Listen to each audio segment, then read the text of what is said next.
Don't direct the kids anything about their head. Focus on the technique. It's the technique that protects the head and the neck. Don't even have head in your instruction. That is a design flaw that leads to things you don't want to happen. Okay? Remember this. You tell someone to head to the side, well, some coaches are going to say, hey, head to the ball side. Head on the ball. Bite the ball. Don't direct the head. Focus on your technique. Your technique, your hips protect your head. Your arms activate your hips. It's technique. It's science. Figure it out. Do it yourself. Put your head to the side and let somebody hit your head, and I don't think you're going to coach it anymore.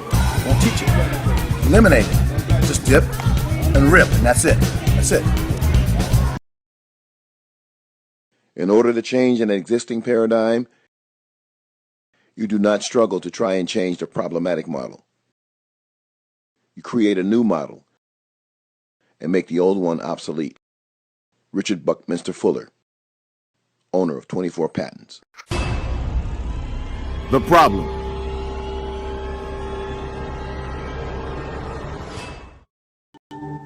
According to the American Academy of Orthopedic Surgeons, by the numbers, each year there are more than 448,000 reported football-related injuries to youth under age 15, totaling more than $6.89 billion in medical, legal, and liability costs. Incredible statistic regarding football's possible effect on the brain. In a new study of more than 100 brains donated to science, all but one was found to have degenerative brain disease. And now with football season here, a troubling new report tonight. We've long heard about the link between football and head injuries, concussions. And tonight a new study finds the risks are even greater than we imagined. Alzheimer's, Lou Gehrig's disease, a startling reality check just as the season kicks off. It's traditionally a big week for high school football. But for many parents and kids, a strong debate continues over the risks and rewards of the game. This season, 2 high school football players have died of injuries sustained on the field. Countless others have been concussed. Growing concern about the dangers of high school football. In the first 7 weeks of this season, there have been 7 deaths related to high school football. That compares to 11 all of last season. This incident, of course, the latest in a dangerous season already. 7 young players losing their lives in just 7 weeks. Now, R.J. Reynolds High School sophomore linebacker Matt Goodfeller was seriously injured during Friday night's game. Reynolds' team doctor told WXII 12 News that Goodfeller was taken to the hospital where he was undergoing emergency brain surgery. But the top concern for parents continues to be concussion.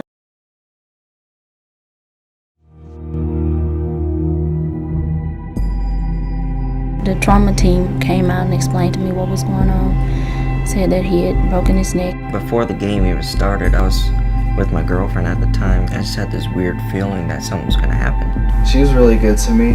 Like the first few months this happened, but I guess she got kind of bored and she just didn't want to be confined. We just went our separate ways. There are several people's lives that were affected by that one play. When I was in ICU, I flatlined twice. We almost lost Chris on 3 separate occasions. I went to rehab in Dallas, and I spent 6 months in a rehab facility away from home. I had feeding tubes in my stomach that they would have to feed me through until I relearned how to swallow. I think about the children that are paralyzed, these little boys, and I think about their parents. And I can only imagine the first thought is, I can't die now. I can't die now. Because who's going to look out for him if I'm gone? That's what we're talking about. It is that focus on safety that drew some 150 people to the LA 84 Foundation and a special youth sports conference on football head trauma. And should children even be playing tackle football?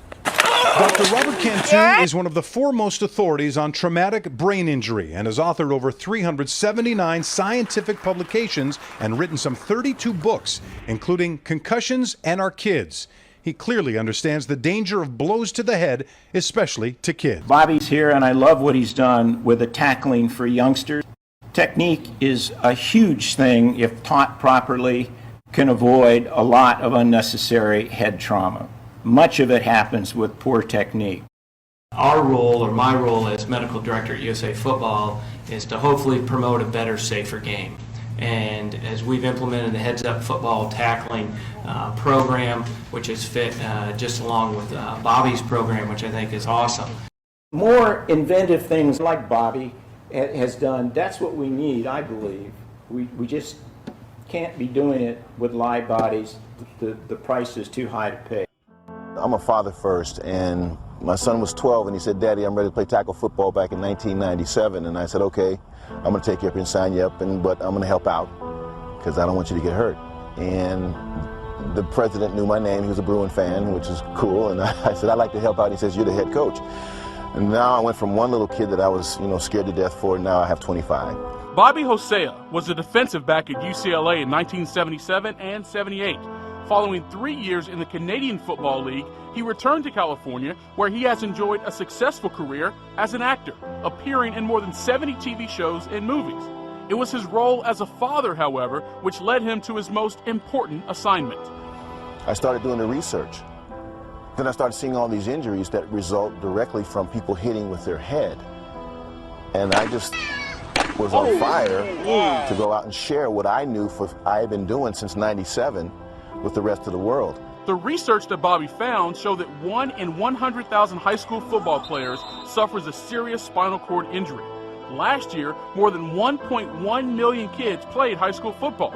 It was his belief that the majority of these injuries could be avoided if the proper tackling technique was taught at the lower levels of the sport, and the time to do so was now. So every time you go into a pile with your head down, you're really playing Russian roulette with your life, with your health, with your well-being. Every time. I learned to keep my head up and to rip and not wrap. Not to use my head in the tackle. Other kids should come to this camp because you can tackle correctly so you won't get a brain injury in football. The recent spate of stories about young football players losing their lives or being paralyzed while playing tackle football are tragic and sad, and are very stark reminders that changes, very dramatic changes, are needed.